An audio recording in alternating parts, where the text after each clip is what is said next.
Musim pandemik begini, kita begitu takut dengan virus yang bernama corona.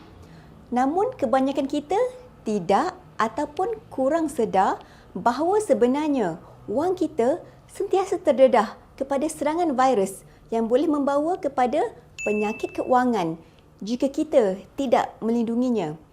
Berikut ialah 12 virus keuangan yang perlu diambil perhatian bagi melindungi wang anda. Yang pertama, inflasi. Virus ini akan menyusutkan nilai wang anda jika anda tidak melakukan sesuatu untuk mengatasinya. Vaksinnya mudah sahaja. Simpan wang anda di tempat-tempat yang memberi pulangan yang lebih tinggi daripada kadar inflasi. Saham amanah patuh syariah adalah antara tempat yang terbaik untuk anda mengelak daripada dijangkiti virus ini. Yang kedua, scam. Scam ataupun skim-skim penipuan keuangan telah wujud sejak zaman berzaman. Kenali ciri-ciri scammer untuk mengelak daripada ditipu. Pastikan anda berurusan dengan mereka yang berkredibiliti dan berintegriti sahaja. Elakkan sifat tamak dan terburu-buru. Yang ketiga, membeli barang-barang yang tidak diperlukan hanya kerana harga yang murah. Virus ini biasanya menyerang semasa musim jualan murah. Asalkan ada diskaun saja, terus beli. Terutamanya apabila membeli belah di platform atas talian. Hanya perlu klik sahaja untuk memilih dan membayar. Sedar-sedar, duit di dalam akaun bank telah habis.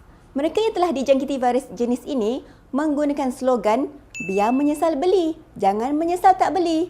Mungkin rawatan yang paling ampuh untuk virus jenis ini ialah dengan memadamkan sama sekali aplikasi beli belah atas talian daripada telefon pintar anda sehingga anda benar-benar pulih dan boleh mengawal diri anda daripada dijangkiti semula.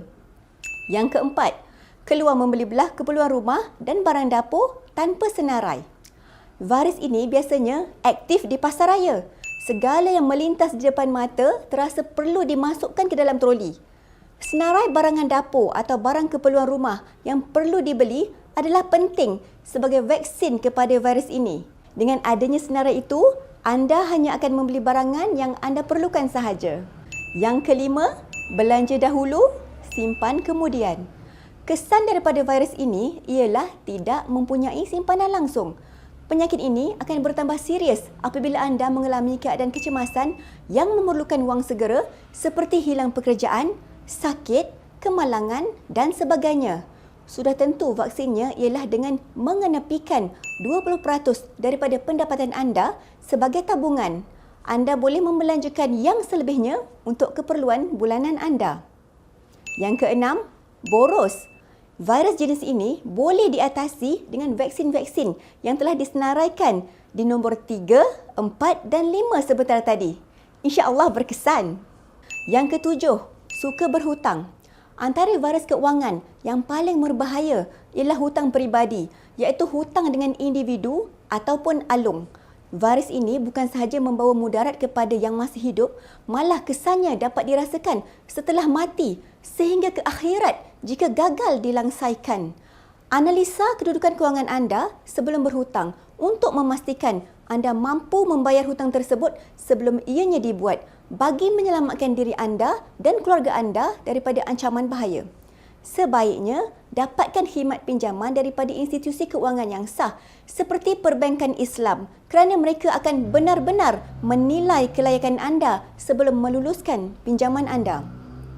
Yang ke-8, guna kad kredit tetapi tidak bayar sebelum tarikh akhir setiap bulan.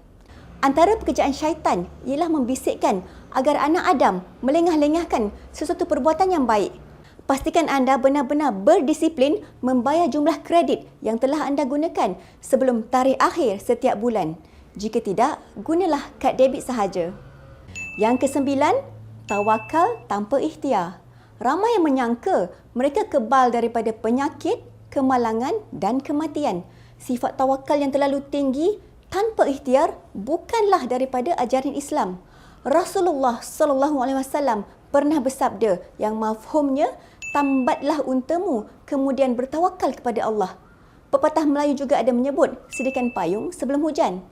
Perlindungan takaful adalah vaksin yang sangat diperlukan bagi menghadapi saat-saat yang sukar. Pelan-pelan takaful memang tidak akan membuatkan anda kaya, namun ia mampu meringankan beban anda ketika anda benar-benar memerlukannya. Yang ke-10, tiada dana kecemasan. Ada segelintir masyarakat yang mengenepikan sebahagian daripada pendapatan mereka untuk tujuan pelaburan, tetapi bukan dalam bentuk aset tunai. Mereka lebih suka mengumpul aset lain seperti rumah dan tanah. Tidak salah memiliki aset hartanah, akan tetapi setiap individu perlu memiliki dana kecemasan sekurang-kurangnya sebanyak 6 bulan perbelanjaan. Sebaik-baiknya, nilai aset tunai anda mestilah melebihi 50% daripada nilai bersih anda. Yang ke-11, hutang lapuk. Selain membahayakan orang yang berhutang, pemiutang juga akan mengalami kesan yang negatif daripada virus ini. Bayangkan jika yang berhutang berjanji untuk membayar hutang mereka dalam masa 1 bulan, akan tetapi menjadi bertahun-tahun lamanya. Si pemiutang mungkin amat memerlukan wang tersebut untuk keperluan diri dan keluarganya, namun menjadi mangsa kepada janji palsu. Elakkan memberi hutang kepada individu tanpa meminta bukti-bukti yang sahih dan munasabah bahawa mereka boleh membayar hutang tersebut dalam jangka waktu yang dijanjikan. Pastikan juga setiap hutang yang diberi ada rekod, perjanjian bertulis dan saksi yang adil. Yang terakhir sekali, yang ke-12, tiada maklumat. Dapatkan maklumat yang sahih sebelum anda membuat sebarang keputusan keuangan. Tanpa maklumat, anda terdedah kepada penipuan dan mungkin mengambil tindakan yang merugikan anda. Banyakkan membaca dan dapatkan maklumat daripada mereka yang bertauliah dalam bidang kewangan.